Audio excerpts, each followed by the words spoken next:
How's it going, everybody? So we're in column 3, and I did get a request. Somebody wanted to, it was, and I love seeing your comments when you have a biblical question. I mean, put me to the test. Um, and always bring a Bible verse, with your question. And the question was, where's your Bible verse on teaching to Titans 3:1? Well, it would be in the Titus 3:1. It would be in the Titus Bible study, right? And but there's no reason to go find it in the Titus Bible study. I would never uh tell you to do that unless it was something very in depth and felt like it was done properly. But Titus 3:1 talks about government and how to be subservient to your government. Did I do a wrong Bible study yesterday? Hang on just a second. No, the Monday study is in column 4. That's all. I just went about the wrong business there. Sorry. But to be subservient to your governments. And this all goes in line with yeah,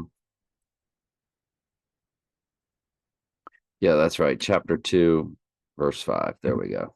Am I doing that right? Yes. Okay. It's like wives being subservient to your husbands. You don't be subservient to your husbands if they're pagans and they're telling you to take part in demonic activity or Christmas or Easter, which is all satanic stuff.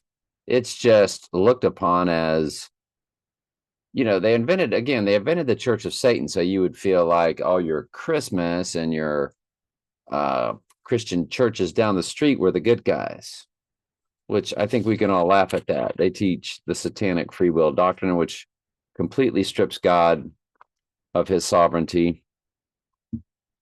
And, they got you celebrating Christmas, Easter, so on and so forth. And we're going to stop it at 17 today. Even though if we were matching columns, we would be doing Revelation 13:1, but Revelation 13, we want it to stand on its own. So there we go. So no, you're not supposed to kowtow to governments that are evil, but you're not supposed to be a revolutionary either. He said, Titus 3:1, put them in mind to be subject to principalities and powers, to obey magistrates, to be ready for every good work. Look, the Bible is very clear to turn the other cheek, to let vengeance be the Lord's. And so if that you're always performing, that you're light, you're salt, you're always doing what you're supposed to be doing, which is to be in truth, teach the truth, but you're not supposed to be a revolutionary, a rioter, window smasher. So if the government's overtaxing you, you pay your taxes. If you're driving the speed limit, if there's a speed limit sign, drive the speed limit or the perceived speed limit, which when I'm on the interstate, the police have told me, the sheriff will tell you they won't pull you unless you're 15 miles an hour over, the trooper 10 miles an hour or over. I drive 9 miles an hour over the speed limit, and because the law is good with that. If the law is good with it, even though the sign says 55, if I'm driving 64, the police are good with that. They're not pulling you over for that. So don't get pulled over. Pay your taxes. Submit to your government. Wives, submit to your husbands. That's talking about a Christian wife submitting to a Christian husband. If the husband is not Christian, then he is not her spiritual leader. Now, if they're married and she gets the call and her husband doesn't, she doesn't have to run out and divorce him, but she can certainly do all she can to not take part and having him not take part in pagan Christmas and so forth. That's some difficult treading. In the New Living, put them in mind to be subject to principalities, powers. That's still King James over here. Do what is good. Remind believers to submit to the government and its officers. They should be obedient, always ready to do what is good. That's pretty simple. That's easy to do, isn't it? Do what the police tell you to do. Pay your taxes.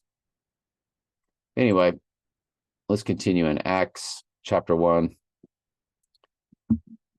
Beginning from the baptism of John unto the same day he was taken up from us, must one be ordained to be a witness with us to his resurrection. And they appointed two, Joseph and Barsabbas, who was surnamed Justus and Matthias.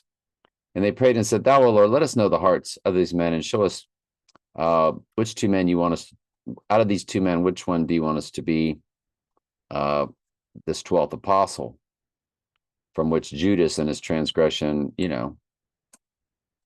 brought us down to 11, that he might go to his own place. And they gave forth their lots, so they all voted, and the lot fell upon Matthias, and he was numbered with the 11 apostles. And when the day of Pentecost was fully come, they were all with one accord in one place, and suddenly there came a sound from heaven as a rushing of a mighty wind. And again, the Holy Spirit is like the wind. That's John 3:8. And it filled all the house where they were sitting, and there appeared with them cloven tongues like fire, and it sat upon each one of them. And they were filled with the Holy Spirit and began to speak in tongues. This is other languages. So they're speaking in other languages as the Spirit gave them the ability to do. And there were dwelling in Jerusalem Jews, devout men out of every nation under heaven. So there were Jews that were speaking from other languages. And so what you'll find out is these apostles were able to understand them and speak with them in their native language. That's all that's about. It's not like these satanic churches do, that also teach free will and celebrate Christmas and Easter. Therefore, rejoice, ye heavens, that ye dwell on them. So we are now in Revelation 12 through 17. Woe to the inhabitants of the earth and the sea, for the devil is come down to you, having great wrath, because he know that he have but a short time. And when the dragon saw that he was cast to the earth, he persecuted the woman. So again, the woman is the church. Even though it was describing also Mary, who gave birth to Jesus. But Mary was part of the church. And Jesus was birthed from the church. He wasn't just random. He didn't come from, say, China and just wander on over here and then set up camp. He was brought through a proper bloodline. And the woman were given two wings of a great eagle, that she might fly into the wilderness. And Jesus says to go into the wilderness, run to the wilderness during the great tribulation. If I'm not mistaken, he does say wilderness. Matthew 24, King James Version, Bible Gateway.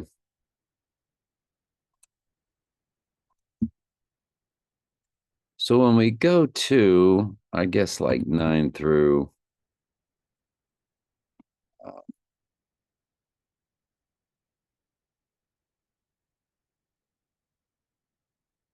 he says, if you're in Judea, flee into the mountains. So it's not the wilderness. Okay.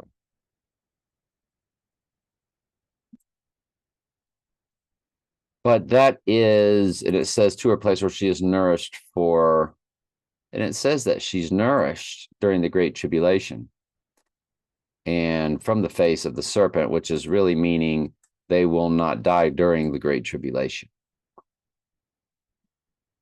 because all goats have been possessed by demons and they're superhumans and they're killing sheep quite rapidly, lopping off their heads.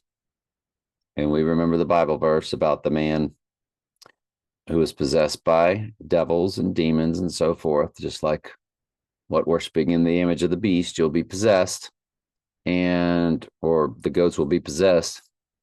And he was able to break out of his chains. Chains could not even hold him because he had those demons. So the demons give you superhuman power.